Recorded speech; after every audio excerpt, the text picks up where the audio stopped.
Hey Dee, have you read The Correspondent by Virginia Evans that everybody's reading? No, not yet. But does it relate to gardening? Well, not really, but the main character is a member of a garden club, and she's not very happy with them. Uh-oh. Well, it sounds good. I'll read it. Well, let me just say the garden club aspect is like 0.05% of the story. Okay. But you didn't you like the Audible book or audiobook? Yes, yes. I actually tried to read it as a book because it's epistolary. It's a series of letters that she writes all over and Mhm. people write to her. I just couldn't get into it. And then somebody said, go get the audiobook. And so I got that from the library finally. And yeah, I did enjoy it. It had some nice twists and turns. And okay, that's enough of a teaser. We'll skip No, what the alternate titles were or okay. options. Welcome to the Garden Angelus, where we chat about flowers, veggies, and all the best dirt. I am Dee Nash from Guthrie, Oklahoma, and I still have a large garden out in the country. And I'm Carol Michael from Indianapolis, Indiana. I have a suburban garden measured in square feet. It's about a third of an acre. Mine's about an acre and a half. I'm crazy. We are gardenangelists because we love gardening. We want you to love it too. Now I have to change that actually. It's an acre now. Just remember I shrunk it down. Wait a minute, I gotta finish the yes we do, and we aren't afraid to spill all of our gardening secrets, the good, the bad, and even the ugly. But let's move on to this week's episode. Hello, Deep. Now, tell us about this acre and a half acre thing. What's going on? I shrunk down the garden this year. It's an acre. But in my Okay. head, it's still an acre and a half. That's all. All right, garden Okay. It updates. took you all year to realize this? No, I just realized I said the wrong thing and I thought I'd correct it. Okay. I'm just like, what in the world? Garden updates, Carol. How's your garden? Well, number one, my garden is still snow covered.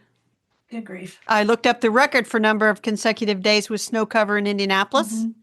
I looked it up at around day 11, and we're now down around day 13, 14, 15. And I Yuck. thought, well, surely we're setting a record. We are not. The Okay. record was set in 1978 with 62 consecutive days of winter. I think though the the weather is going in my direction and things should start to warm up. We should get more melting. I am Good. What else still are you doing? growing microgreens. Okay. I'm organizing seeds. And I've been watering houseplants. And remember last week we talked about how they could use those creeping ficus as sort of a ground cover in a plant. Yep. And I said I had some creeping houseplants and we talk about it. Yes. So it's a Tradescantia minima, sometimes called Calicia repens, that I had got a little pot of it a couple years ago, Hmm. grew it outside, and then threw it inside in like three different containers. And it's you just have to show its soil and it roots. Yeah. And it's all Tradescantia. That's yeah. it might as well be I'll grow anywhere. That's a Well, Tradescantia. I have three clay pots of it, and I've set them on the wire shelf where normally I would grow seeds, Yep. and they've kind of like spread out, and it's like forming a ground cover over the wired shelves, and it's all mixed in there. I'm going to have to completely destroy it in order to reclaim the shelves for the seeds, Oof. but Okay. easy to root, so I'm not going to lose the plant. I need to look up Tradescantia minima because I don't know which one this is. I have a feeling it's something I know and I'm just not Yeah, you cluing know it. in. You know it. The I other do. thing is I had brought in snowdrops. I potted up some snowdrops that I had left over from planting last fall, put them out in the garage or putting them in the refrigerator, then out in the garage, then brought them in. And then the other day I thought, you're doing poorly. And I see fungus gnats starting to crawl around on them. And so I tossed it out into the snow and thought, no, no, no, not Oh, having I that. know. I know this plant. It's also called Bolivian wandering Jew. Yes, Yes, I know it. I've never yes. grown it, but I know it. Well, Okay. I have it growing wildly on a shelf through and around the shelf. It's just a huge mess. I'm going to have to just weed it out, so to speak. Whoever thought you had to weed in your sunroom?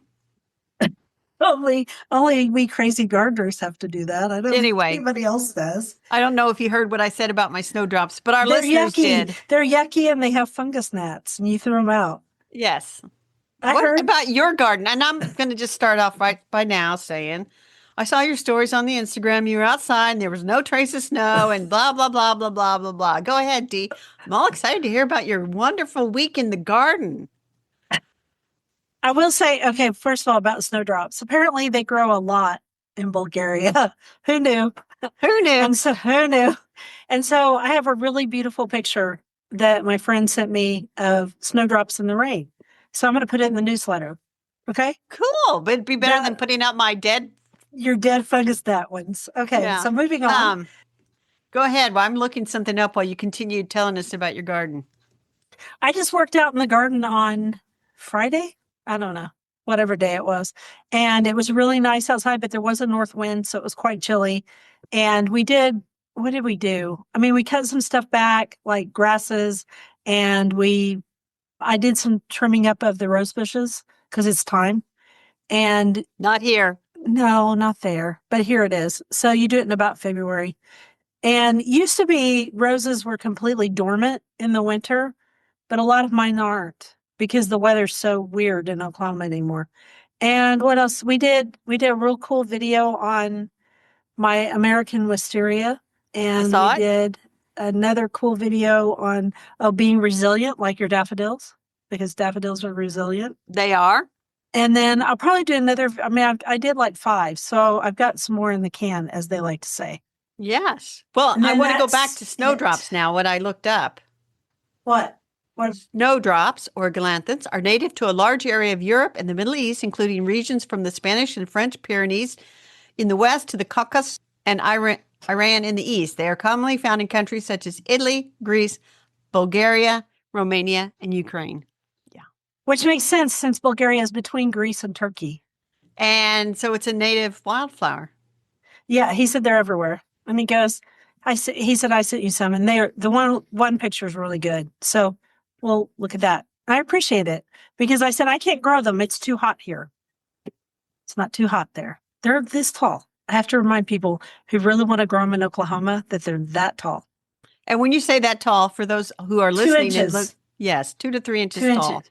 Whereas I grow the summer snowflake, which is Lycojum estivum, and it is a foot tall. And it actually shows up. And I would like to warn our listeners, as we've discussed before, Lycojum estivum, very, very aggressive. Aggressive, but it's not invasive. It's just aggressive. And you will have it everywhere. And it will form great big bulbs. I do. I end up with it everywhere. I mean, I don't have it everywhere. I yanked out a wheelbarrow full one spring because it had just gotten out of control. A wheelbarrow full. So I do not let them go to seed. Not in Oklahoma. No, me neither. I cut them back. So all right. That helps. We are far off topic. How about favorites? What? We aren't off topic. We're just talking about pretty things. And that's okay. And plants. How can that be off topic? All right. That'll be our new subtitle. The Garden Angelus. We talk about pretty things. That are garden related. That are garden related. I can put that as the title this week. We talk about pretty things. Last week's theme was we can do hard things. This week is we talk about pretty things. Tell us about the pretty things. Okay, so in relation to what you're going to talk about, you do your playing favorite first, and then I'll do mine, which is related to yours. Well, mine I should have had last week, but I had it this week. It's the hyacinths that I bought at Aldi a few weeks ago. They're all in bloom. And of course, they're at this stage where they're kind of all topsy-turvy and ready to flop out of their vases. But they look great. They smell amazing. It's a nice bit of spring. They haven't been too overpowering, which has been very, very nice. So anyway, I'm going to go with my hyacinths this week. I like it. Okay. And then I'm going with the orchids that I saw at Target because I went to Target yesterday to buy my granddaughter a present for her birthday and some chicken to cook for her on the grill because it was warm enough. And they were just beautiful. I took a picture of them, so I'm going to put it in the newsletter. And so I bought a yellow one for Megan for her birthday because Megan's birthday is 2 days before Little Bits. And then while I was there, I started looking around, and they now have this huge plant area at Target store. And it had like all these really unusual things, like a variegated monstera, which remember back in the day when variegated monsteras were really expensive? This was a good sized plant. It wasn't cheap. It was $30, but I bought it. And then they also had my pink. Pause. All right. Dee, you bought another houseplant? I did. I threw out the icky ones and I bought a new one. Okay. Yeah. So Okay, the houseplants have hope in Dee's residence again. Well, I didn't throw out all of them. I only threw out the ones that were not good. Sort of like your snowdrops. Oh, okay. It's the same thing. I did not know that Target had upped their plant game, so to speak. Well, let me just say, there was a pink princess philodendron. There Really? was an orange king philodendron, the one that's vertical. There was I don't know what this other plant was, but it had sword-shaped leaves and they were pink and green and variegated. And I was just like, wow, they have really upped their game. And I'd be tempted now. To me, days like today, it's not going to get above freezing. It's still too cold to go out and buy those kinds of houseplants. You really got to know what you're doing. You got to have the car warmed up. You got to rush that baby out. You got to rush that baby back in. It was literally like 65 degrees yesterday. And today right now it is 68 going up to 72. What in the world is wrong with the world that I'm living in? Hold on a second. You can go ahead and... You have snow cover. Shall I start the question of the week while you whine? What? Is this mention of whining? I am not whining. I'm speaking truths. Okay. Now that pause, I'm going to have to wipe out that pause when I edit. It's 25 degrees. Okay. Question of the week. Why didn't my waxed amaryllis bloom? I thought these were easy. They are. They are. So occasionally you'll get one that's bad. So I bought a 2-3 pack. So I had 6. 4 of them did exactly as you would expect. They were 18 inches tall, beautiful red blooms on top. So I have 2 left. The one is in full bloom. It is 6 inches, maybe 8 inches tall. And it's like, missed out on the height department, but it's got beautiful red blooms. The other one is just sitting there like the day I bought it. There like the day I bought it. Didn't get the memo, This is the employee to fire. If you were going to, you hired a bunch of people and one of them didn't work. This one needs, but I'm like, oh, but there's some talent in this amaryllis bulb. I can just feel it. And if I just nurture it a little bit more. No. If I just hang on to it. There's no nurturing a waxed amaryllis. I know that. I looked it up and it said maybe I was overwatering or underwatering. I'm like, wait, you don't understand waxed amaryllis bulbs, you fake website. Anyway. This happened with one that I gave a great niece a couple of years ago, and she had left it at Grandma's house, my sister's, and my sister says, "What do you think I should do?" And I'm like, "I don't know." Toss it. I said, "Just let it go. Just try it. Let it go." I had 2 that didn't do anything. I mean, no, they did stuff. They grew leaves, but they didn't bloom. They did that amaryllis do. And so the 2 that were the green ones did that, and the 2 that were the red ones did what they were supposed to do. They were 18 inches tall, had beautiful red blooms, made me happy. The green ones, no, they didn't do anything. So you know what? I threw them in the trash. Moving on. Moving on. Go ahead. You said, have you ever looked at the endangered insect and spider lists for your state? Kind of depressing how long they are. I looked it up. And I'll tell you what, Dee, it's long. In Indiana, I found a full list for Indiana. I could not find one for Oklahoma that was like a list, but I did find, like they mentioned, the one insect. The American burying beetle. Yeah. Yeah. Okay. I have a funny story about the American burying beetle. You want to hear it?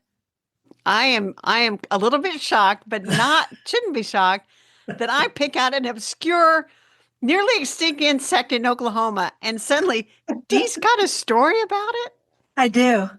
So in southeastern Oklahoma, Bill is a paving contractor for those who don't know it. And way back when, I'd say 20 years ago, he had to do this big rock project down it was on some land that's part of the state park system. Okay. Right. So they had to have a survey of the land to see if there was anything on the land that was in trouble, endangered or whatever, and deal with it before he could start this project. Oh, God. And it was the American burying beetle, and there was also an owl. And the owl, they figured out what to do for it pretty fast. But the American burying beetle, they had all of these meetings where the person who was the expert in conservation came in and they were like, okay, so you have to take pieces of chicken and lay them along the sides of the road where you're going to put in this gravel road. And anyway, it set back the project for a good 6 months. And yeah, it eventually got done. And I don't know if we ever saw a single American burying beetle, but they did put out chicken for it, Oh my gosh. which attracted everything else in the entire woods. So then you just moved everything that was attracted to the chicken with the chicken to someplace else? Yeah. Yeah. Well, it got eaten by various creatures. But supposedly that was going to attract the burying beetle away from the roadway. And I was like, okay, whatever. All right. So that's my story about the American burying beetle. And I will say this, I'm much sadder about the horned toad, which is a native creature in Oklahoma and Texas, maybe also New Mexico. It was very prolific here when I was a kid. We called them horny toads. You never see them now. Never. So I mean, I know they still exist, but they're definitely endangered. And they're cute. But one of the reasons that they had such a hard time is they let little kids play with them. You know, they're very friendly little creatures, and they're Sure. a type of lizard, even though it's called a toad. And it's what TCU is named after, the horned toads. Well, I didn't think we'd talk about this insect topic nearly as much. I will say I only found the names of some insects in Indiana that are endangered. One of them is Heinz emerald dragonfly, which already sounds pretty. Yeah. And the Carner blue butterfly, which also sounds pretty. And I have no idea where they should be or where anything about them. No, but they aren't there. They aren't there. Anyway, so a lot of habitat loss is a problem, environmental factors. And so it does make one think twice about, hey, should I just willy-nilly spray my garden? No. No, you shouldn't. All right. Because there's too many things that are dependent on it. That's all.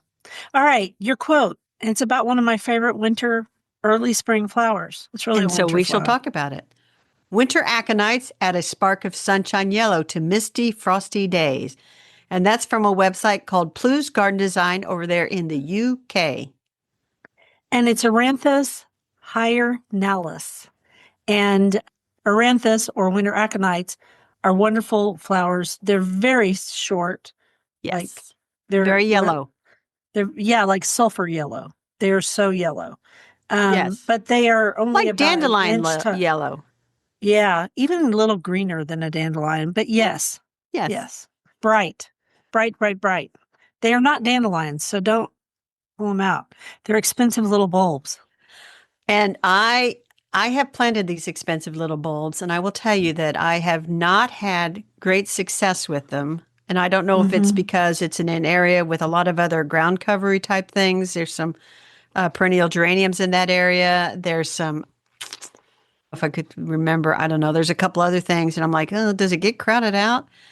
So this last fall, I did plant a whole bunch more winter aconites in another area that wasn't as populated with ground covers and stuff. So I'm hoping that once the snow melts, I will start seeing these lovelies come out. Yeah, I need to go out and check and see if mine are blooming yet, since we've had some weird weather. They don't usually bloom until the end of February, but you never know. I just like to see a little growth.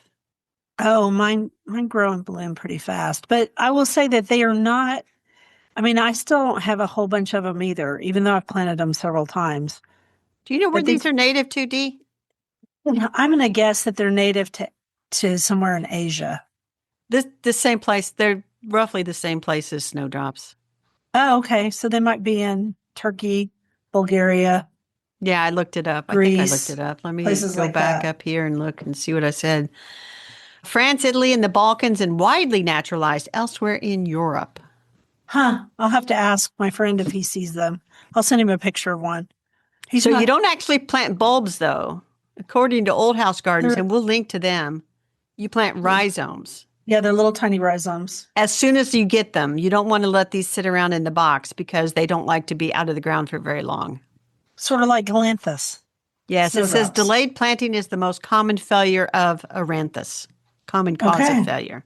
Anyway, they like it sunny, but not too hot. They like partly shaded. At the base of a deciduous shrub, they said, is a great place with humusy soil that's well drained that never gets bone dry.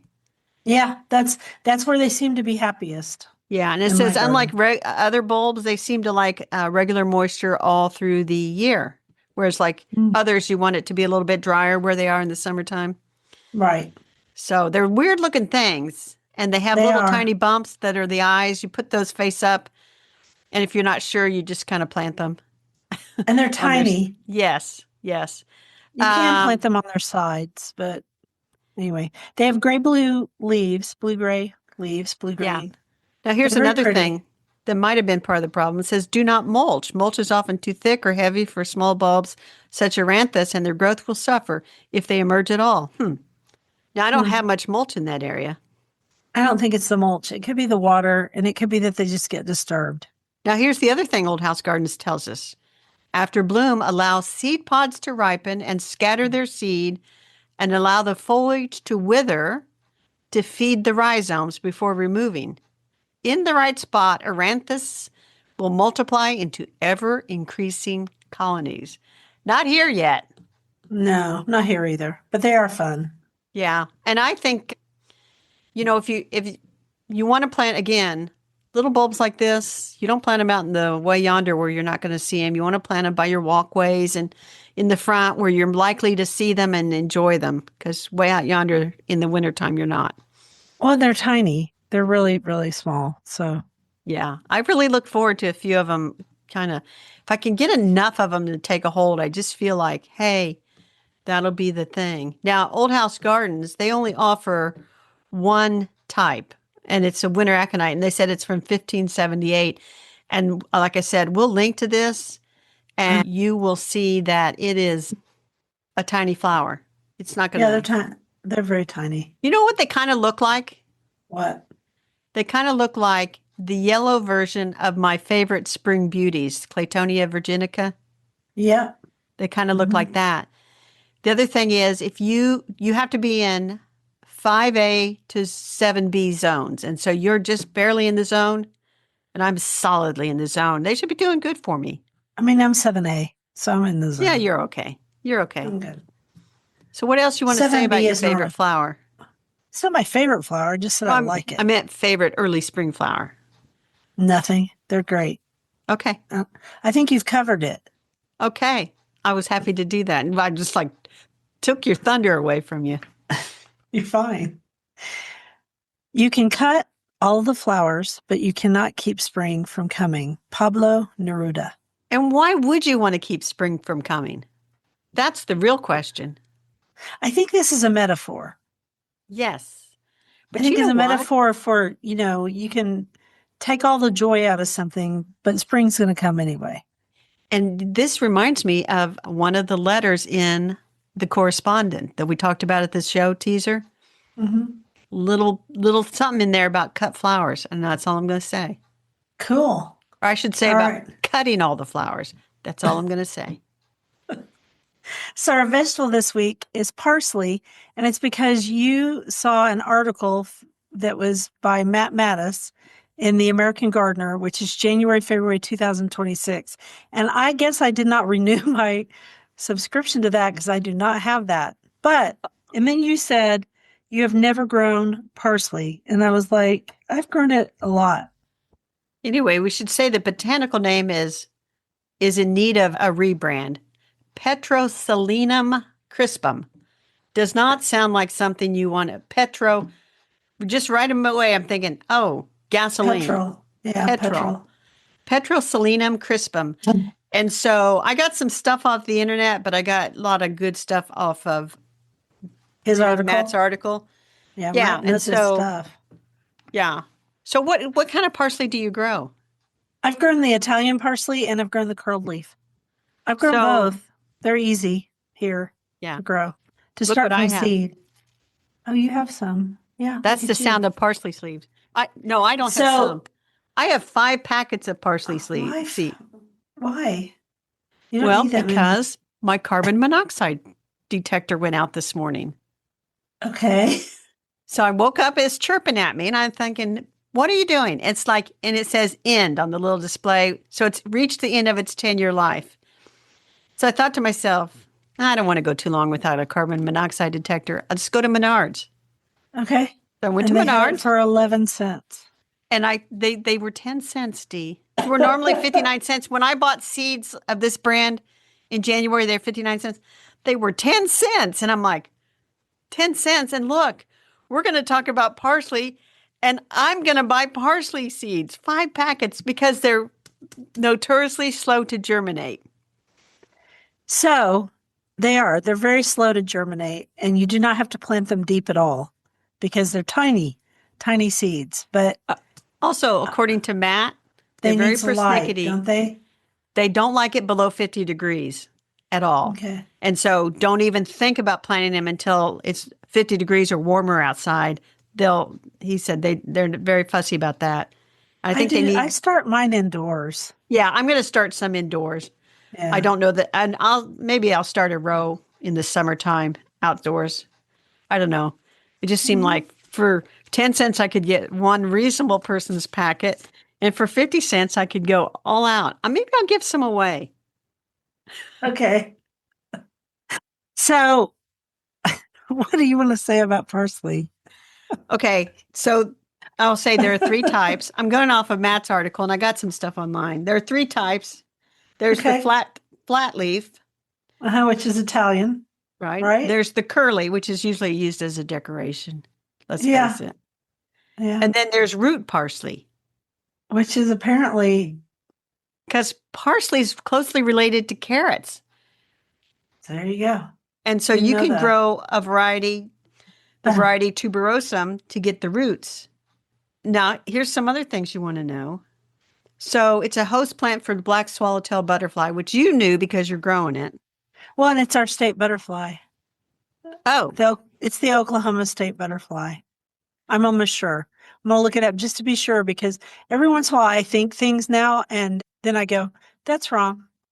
now the other thing I that think Matt it's has. an old age thing. Yeah. Yes, the official state butterfly of Oklahoma is the black swallowtail, Papilio polyexines. There you go. The other thing that both Matt and the internet said about the parsley is that there is a wild Japanese parsley, Uh-huh. but it is Cryptotania japonica. It's not really parsley, so let's park that for some other day. And then Okay, because it's not the same thing. It's not the same. genus. And he said that the stuff we're buying in the grocery store, Mhm.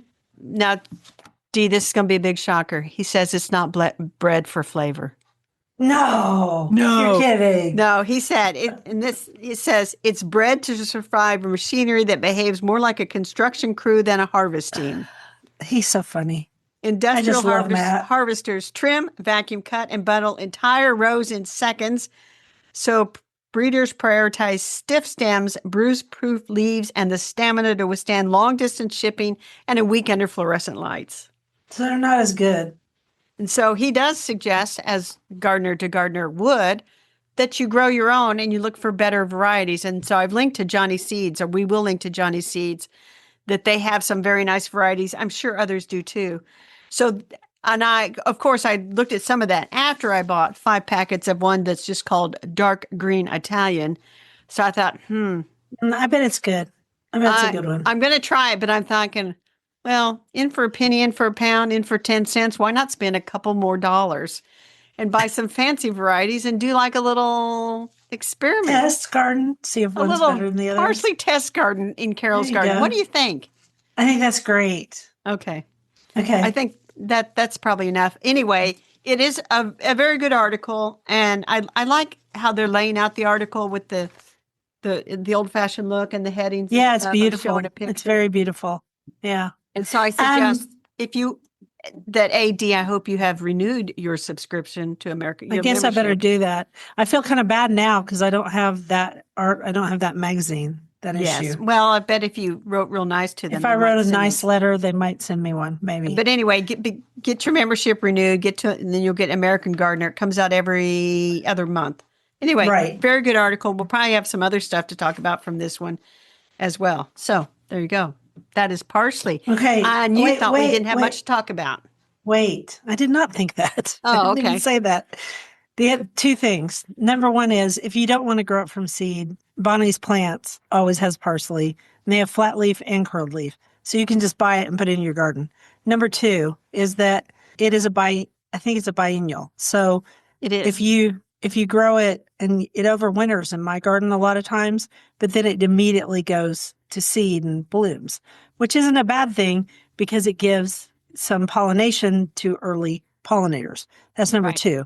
Number three is I learned the Bulgarian word for butterfly. And since we brought up butterflies, would you like to hear it? I would. Okay, ready? It's paparuda. Paparuda. You have to go ruda. You have to roll the R. Anyway, that's that word in my little book. It was in my little book. And look, I'm embarrassed that I even tried it online. I have one more thing to say. We should one more. Where is parsley native to? It's probably Europe. I have no idea. I'm going to guess Europe. Mediterranean, where everything is. Well, the parsnip-like root used widely in Eastern and Central European cooking. I'm going to guess that it's a European. But here's the thing. So Matt says, across Europe, Seed Archives lists more than 40 distinct cultivars, enough to make any herb grower reconsider parsley's supposed simplicity. Once you grow a few, you'll wonder why you ever settled for the supermarket's 2-note version. So I'm kind of like, oh, I thought I had all my seed stuff sorted out, and now I'm growing a big parsley garden. I'm not starting any seeds. Okay, moving on. What? Okay, move on. We'll have to psychoanalyze that in another episode. Your turn. The ordinary arts we practice every day at home are of more importance to the soul than their simplicity might suggest. Thomas More. And on our bookshelf this week, it's my book because I found this at the bookstore and I bought it. And it is called The Comfort of Crows, A Backyard Year by Margaret Wrinkle. And this book is delightful. It's delightful because the illustrations are beautiful. I see that. Her brother did the illustrations. Huh?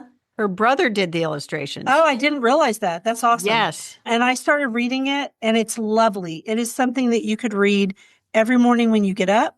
And it starts with the winter garden. So it's the perfect time to start reading it. And she actually starts with the beginning of the year and the first bird she saw, which is cool, right?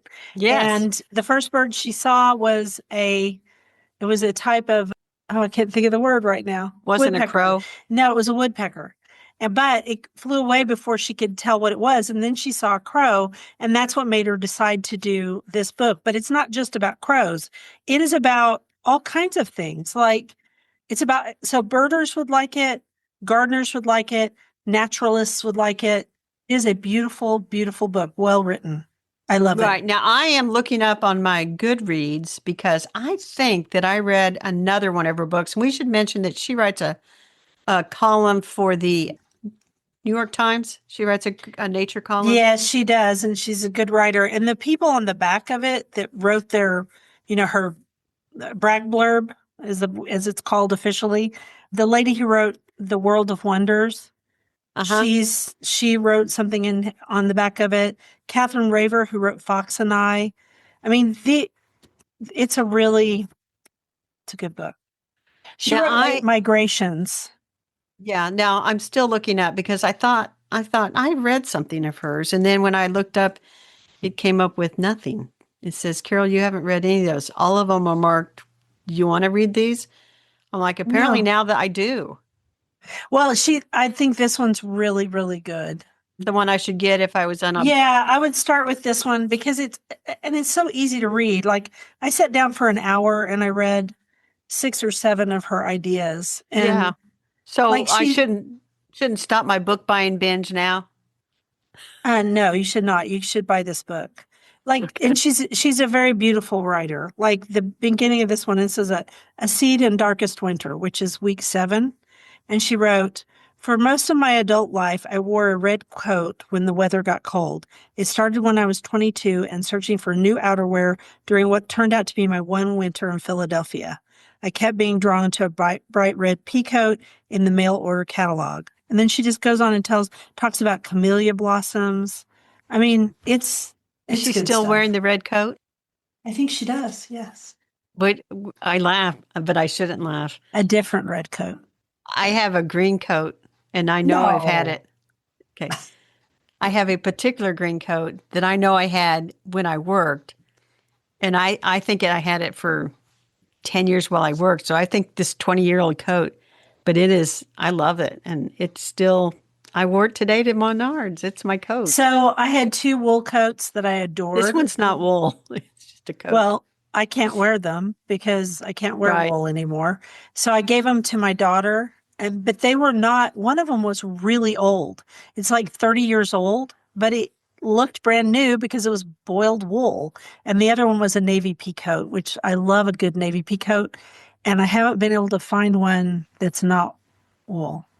So that coat story reminds me of when my mom was still out and about.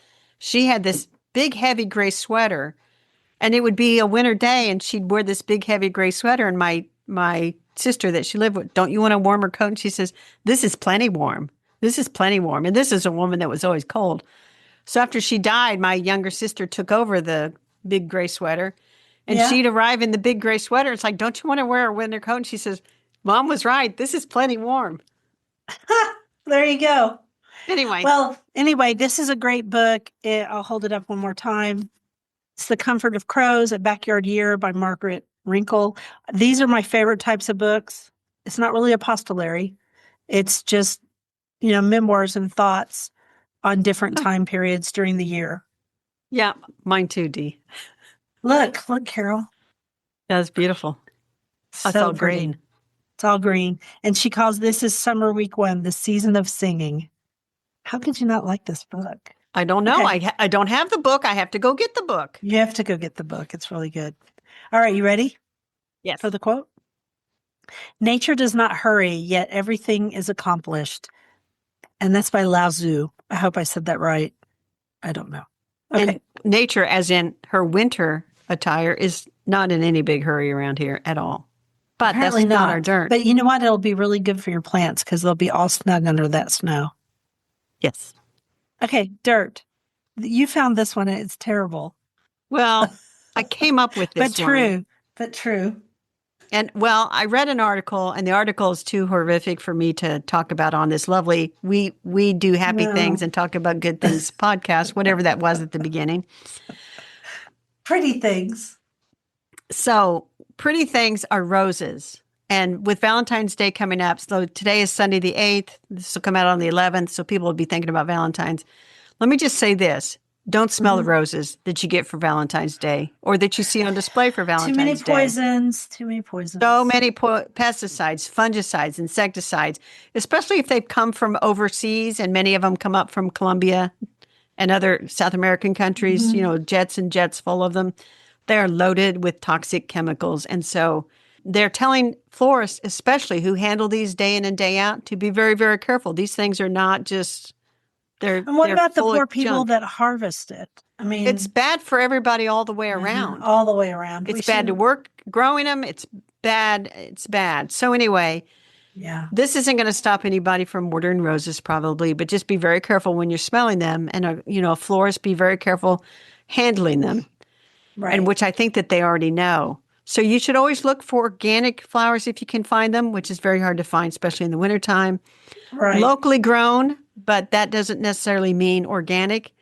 And we'll suggest the slowflowers.com website. We know Deborah Prinzing that established this years ago. She's really worked hard to list out florists and flower growers who are using sustainable organic methods for growing flowers. So based on that, you might change what your perception is of what you should get as a flower for Valentine's Day. Maybe give a gift certificate that's good for roses, to buy a rose to put in the garden in the spring. I think that'd be better. And I love I think it's Heirloom Roses. I love that website. I love the Antique Rose Emporium. There's lots of places locally by the United States who grow roses, and they grow them really carefully. And I bet all those sites, they probably all offer gift certificates of some kind that you could get. Oh, yeah. And then you could cash that in later, and the person could pick out the rose they want. Maybe after reading last week's books, Where We Grow Roses from last week, which would open your eyes to Anyway, let's not go down that rabbit hole. Let's do another quote and talk about real rabbit holes. Okay, sounds good. If you are cold, tea will warm you. If you are too heated, it will cool you. If you are depressed, it will cheer you. If you are excited, it will calm you. William Ewart Gladstone. To tea. I'm having tea also. Okay, so rabbit holes. I got my toddler book in, my Bulgarian alphabet toddler book in, and it has actually been extremely helpful. So that's nice. And then that's how I learned paparuda. I learned the word for butterfly. So that makes me happy. That's my rabbit hole for this week. Also, I've been thinking a lot about pink roses, but there's more to come on that later. So, but back to your Bulgarian alphabet book, could you perhaps take a picture of a page of it to put in our newsletter so we can see? Yeah, or there's a picture of me holding it because I sent it to my friend. Oh, yeah, a picture of you holding it. To make him laugh, and he did. He laughed.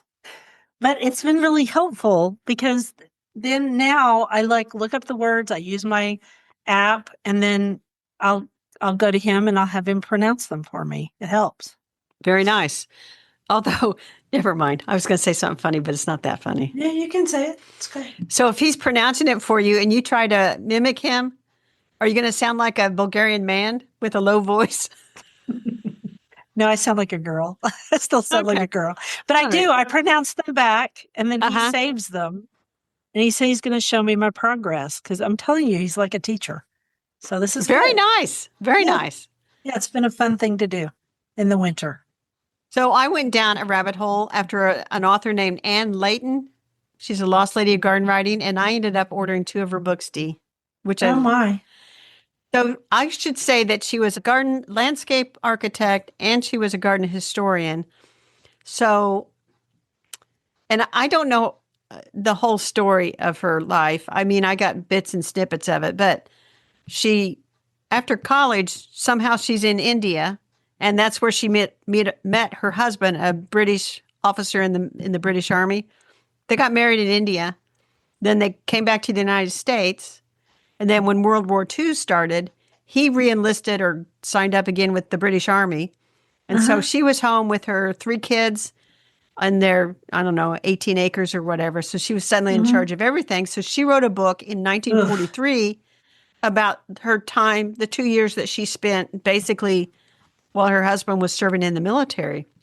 And, I've read so many of those books written by British women, like what they went through in the bombing. The bombings. And they had, they had a name for it that's escaped me at the moment. And then just even the book we read last week talked about the war years. So I thought, well, here's a book by an American author. And I think I want to read this. And I found that the copies online, they were like $125. So I'm like, ooh, I don't want to read it that bad. But I found The Blitz. The Blitz. I found a review copy of this book and I ordered it and I hope it comes.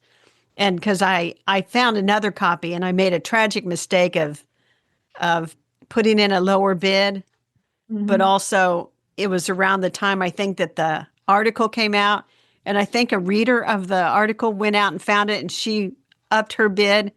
Or, it was like make an offer. I made an offer and it was too low. And then somebody made an offer so I went back and it was gone.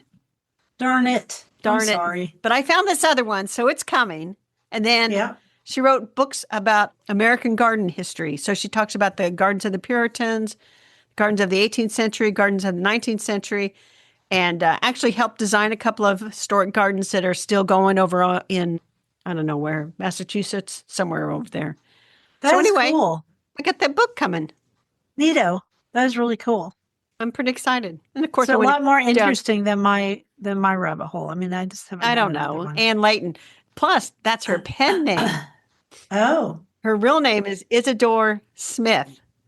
There were a lot of women named Isadore at that time. But now, here's the problem. Isadore Smith, when you look it up on like newspapers.com, 99% of the hits were men. So her parents should have named her Isadora, but they named her Isadore. I don't even know where that comes from.